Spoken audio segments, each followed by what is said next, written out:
Tātad cīņas sākumā mēs gribam noķert aiz rokas un aiz žaketes.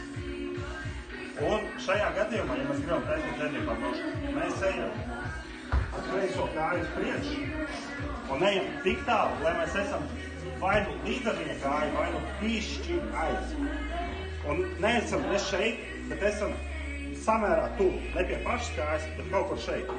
Jo šajā brīdī mums svarīgi ir kuprīt uzmest. Neejam ar taiskumu uzmet kuprīt.